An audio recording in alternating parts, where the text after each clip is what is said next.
Bismillahirrahmanirrahim. Assalamu alaikum, ladies and gentlemen. Today we'll discuss a very significant interpretation of Ustaz Amin Ahsan Islahi. One of his very important contributions to his Quranic thought will be discussed here. And more specifically, it relates to his interpretation of the third verse of Surah Baqarah, in which it is allegedly being told to the believers that they should believe in the unseen. So the words which are used in the Quran at that place, of course, are always on our minds. الَّذِينَ يُؤْمِنُونَ بِالْغَيْبِ. So while describing the abilities, the capabilities and the attributes of believers, the Quran says that they are ones who believe in the unseen, as is generally translated.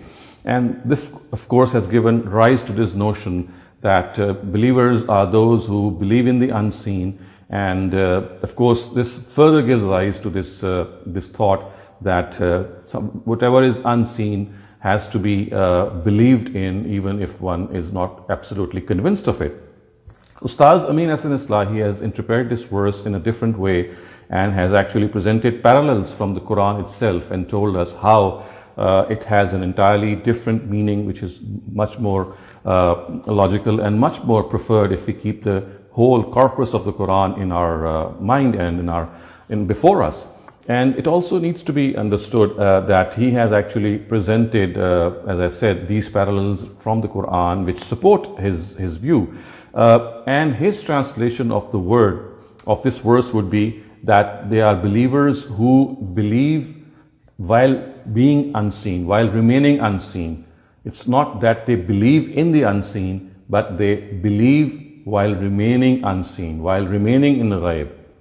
And this, of course, would imply that the word ba here is taken to be the zarf or the locus of the verb, and this would actually mean that believers do not insist on seeing certain realities and then saying that we will only believe once we see those realities. In fact, they are ones who believe in realities because of the fact that there are arguments in favor of that reality. There is reasoning in favor of that reality. They don't insist that if they see the smoke coming out of some place, then only unless they see the fire behind it or the fire at that place, only then will they believe in the fire. So a smoke is something which sufficiently guides them.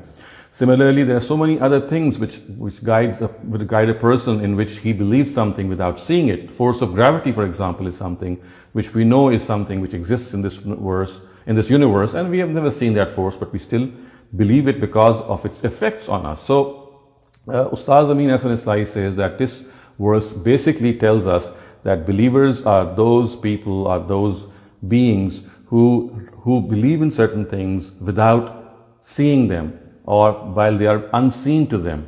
And for this, as I said, he has also presented verses of the Quran in support of his view. Thus, for example, I'll present before you the 49th verse of Surah Anbiya, which Ustaz Islahi has cited in his exegesis of this verse, and it says, الَّذِينَ يَخْشَوْنَ رَبَّهُمْ بِالْغَيْبِ وَهُمْ مِنَ السَّاعَةِ مُشْفِقُونَ.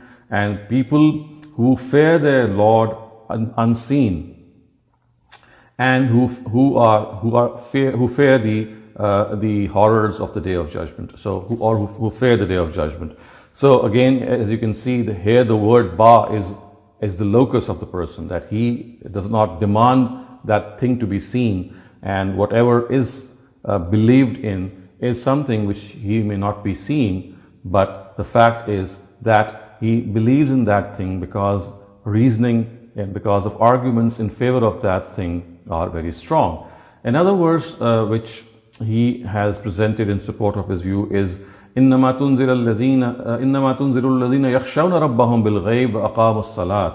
So while addressing the Prophet, it said, O Prophet, you can only counsel and you can only advise those people who, while remaining unseen, believe in their God.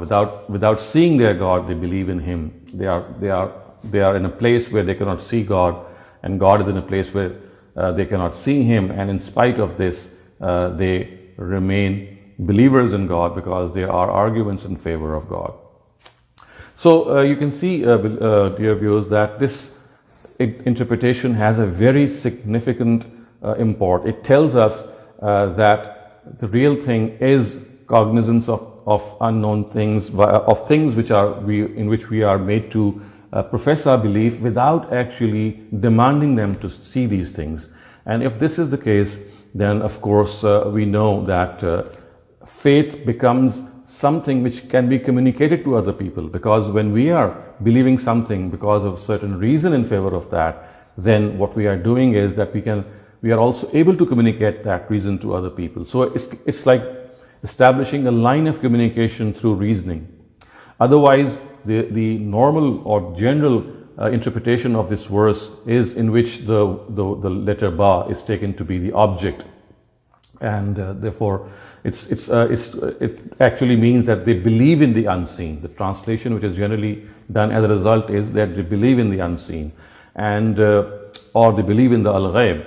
So Ustaz Islahi has also criticized this translation, although he says that it is admissible, it is grammatically possible, but there are some questions which arise on it. For example, firstly, he says that the word God would be subtracted from this interpretation, because Iman bil Ghaib would require that Al-Ghaib is one of the names of the Almighty, and this is not so. And then he says, similarly, the important thing here is that faith or belief in the Quran and belief in the Prophet himself would also be subtracted or taken out, because of the fact that, of course, people in the time of the Prophet could see the Prophet, and the book is still available to all the believers. So this is not unseen. At best, what remains unseen would be the hereafter. And that, again, he says, that is something which is already mentioned ahead in these verses, in these set of verses, when it is said, وَبِالْآخِرَةِ هُمْ يُوقِنُونَ, that they are ones who have conviction in the hereafter. So the hereafter is already mentioned there. And he surmises his critique by saying that this gives a very, very limited conception of faith itself, or belief itself, while the other interpretation gives a very wide conception of belief. And not only that, it also tells us that belief is something which is based on reasoning, which is based on logic. It is not something which is based on mere dogma. And hence, as a believer, it becomes a very, very huge revelation for all of us. It tells us that we have to believe while remaining unseen, or while remaining in an obstruction from those facts on which we are to believe. And the reason that we are required to believe in them is that there are sound arguments which favor their existence, which favor that they are there, and therefore we actually focus on those arguments. We focus on that reasoning, and then we believe it. And so the biggest result of this interpretation is that faith or belief in certain facts becomes a communicatable thing. It does not become a dogma. It is a thing in which you and your addressee can speak about in terms of reasoning, and of course there could be a discussion and debate. And this is how the Almighty actually has, in the rest of the Quran, has asked us that we must believe while thinking, while reflecting, and that is how we will have that living relationship with the Almighty, which is so missing from our lives.